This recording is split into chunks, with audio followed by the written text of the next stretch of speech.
টাকার বান্ডিল, এটা দিনকে রাত করে দেয়, রাতকে দিন করে দেয়, বান্ডিলে সব। সুতরাং আমরা যে এতদিন ওনাকে মারছি, ঠিক হয় নাই, গালি দিছি, ঠিক হয় নাই, ওনাকে বান্ডিল ধরা দিলে উনি কি হয়ে যাবে?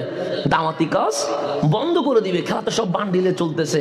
এখন আবু জেহেল বললেন কথা ঠিক, কেন মানুষের গাড়ি দিলে, বাড়ি দিলে, টাকা দিলে সব তো কি হয়ে যায়, দিন রাত হয়ে যায়, রাত দিন হয়ে যায়, সমস্যা নেই, এটা বুদ্ধি ঠিক আছে। কালকে সকালে এই বুদ্ধিটা অ্যাপ্লাই করা হবে। কি করা হবে? অ্যাপ্লাই করা হবে।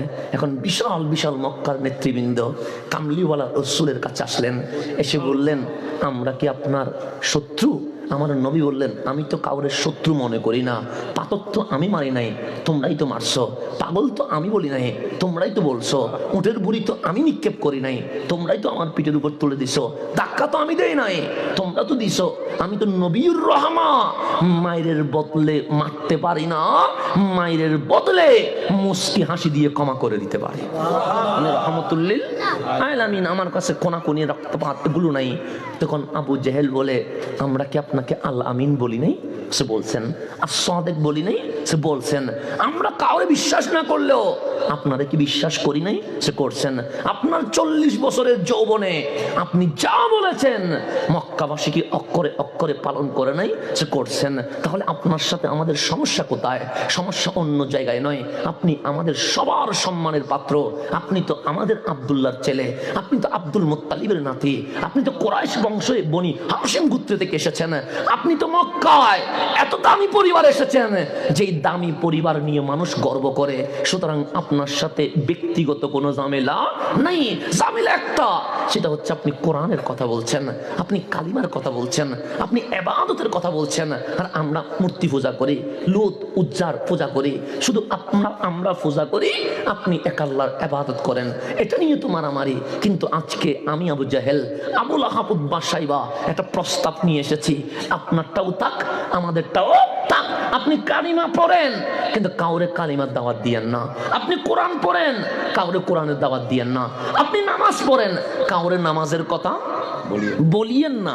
কিন্তু আপনি করেন, এতে কোনো সমস্যা? আপনি কোরআন পড়লে আমরা বাধা দিব না, আপনি লা ইলাহা ইল্লাল্লাহ জিকির করলে আমরা সমস্যা করব না, আপনি আল্লাহর ঘরখানায় কাবার সামনে নামাজ পড়লে আমরা ডিস্টার্ব করব না। তবে অন্য কাউকে কালিমার দাওয়াত, কোরআনের দাওয়াত এটা দেওয়া যাবে? আমার রাসূল বললেন কি বলতে চাও? তখন আবু জেহেল বলেন আমি আমার ক্ষমতা ছেড়ে দিব, আপনাকে দিয়ে দিব। আবু লাহাব বলে আমার নেতৃত্ব আমি ছেড়ে দিব, আপনাকে দিয়ে দিব। উতবা সাইবা বলে আমাদের দাপট আমরা ছেড়ে দিব, আপনাকে দিয়ে দিব। আজকে স্লোগান হবে শুধু আপনি নবীর, আপনার কি লাগবে? ঘর লাগবে আমাদেরকে লিখে দেন, বাড়ি লাগবে, বাংলো লাগবে, টাকা লাগবে, পয়সা লাগবে, যা লাগবে আপনি লিখে দেন, সব দিব। কিন্তু কালিমার দাওয়াত দেওয়া যাবে? আমার রাসূল হাসি দিয়ে বলে তোরা আমাকে বান্ডিল দেওয়ার লোক দেখাস, আমার কামলিওয়ালা রাসূল শুনে রাখ, যদি ডান হাতে আসমানের সূর্য নিয়ে আসিস আর বাম হাতে যদি চাঁদ নিয়ে আসিস, এরপরেও আমি নবী কালিমার দাওয়াত দিয়েই যাবো। এটার নাম ইমান, এটার নাম ইমান, এটার নাম ইসলাম, এটার নাম কোরআন। এইভাবে করে চাইতে হবে। হকের আওয়াজ কখনো বন্ধ করা যাবে না। এখন আসেন, ইসলাম আমাকে কিছু মেসেজ দিয়েছে, আমি কখন মুসলমান সেটা কখন বুঝবেন? কোরআন বলছেন ইয়া আইয়ুহাল্লাযীনা আমানু দুখুলু ফিস-সিলমি কাফা, ইসলামের মধ্যে সম্পূর্ণভাবে প্রবেশ করতে হবে, অর্ধেক প্রবেশ করার কোনো সুযোগ নাই। আমার এটা ভালো লাগছে সূরা বাকারা, এটা আমি নিলাম, আমার সূরা তাওবা ভালো লাগে নাই, এটা আমি নিলাম না, এটার নাম ইসলাম নয়। ইসলাম মানে আলিফ লাম মিম থেকে আর নাস পর্যন্ত সবটাই আপনাকে নিতে হবে। ভালো লাগলেও নিতে হবে, ভালো না লাগলেও নিতে হবে, পছন্দ করলেও নিতে হবে, অপছন্দ করলেও নিতে হবে। কেন? আল্লাহ বলে তুমি যখন ঈমান এনেছো, মা কানা লিমুমিনিন ওয়ালা মুমিনাতিন, যখন ঈমান এনেছো, ঈমান আনো নাই তোমার সাথে আমার কোনো কথা নাই, ঈমান আনো নাই তোমার জন্য কোনো নামাজ নাই, ঈমান আনো নাই তোমার জন্য জান্নাতের কোনো মাহফিল নাই, ঈমান আনো নাই তোমার জন্য আলহামদুলিল্লাহ নাই, ঈমান আনো নাই তোমার জন্য কোনো শরীয়ত তরিকত মারফত তরিকত কিছুই নাই, ঈমান আনো নাই আমি আল্লাহ তোমার সাথে কখনো কোনো কথা বলবো না। কিন্তু ঈমান আনতে দেরি, আমি মালিক তোমাকে কোরআন দিতে দেরি করব না, কারণ এটা তোমাকে নিতেই হবে।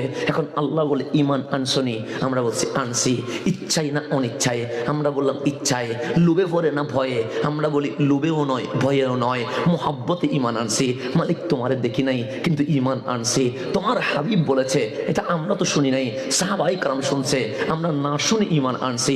আমার কামলিওয়ালা বলে, মা কানা লি মুমিনিন ওয়ালা মুমিনাতিন, যখন ঈমানের দায়রায় তুমি প্রবেশ করে ফেলেছো, এখন আর তুমি তোমার নাই, তুমি এখন আমার হয়ে গেছো, আমি এখন তোমার হয়ে গেছি, বান্দার সাথে আমি রবের প্রেম হয়ে গেছে। তো আল্লাহ বলছেন, ইজা কাদাল্লাহু ওয়া রাসূলুহু আমরা, আল্লাহ এবং রাসূল যখন কোন বিষয়ে ফয়সালা দিবে, এর বাহিরে গিয়ে তুমি মুমিন পুরুষ হও অথবা নারী হও, অন্য কোনো কিছু পছন্দ করার আর কোনো সুযোগ নাই। আল্লাহ যা বলবে বিনা বাক্যে তাই মানতে হবে, রাসূল যা বলবে বিনা বাক্যে তাই মানতে হবে। এর থেকে ডানে বামে যাওয়ার কোনো সুযোগ, এটার নাম মুমিন।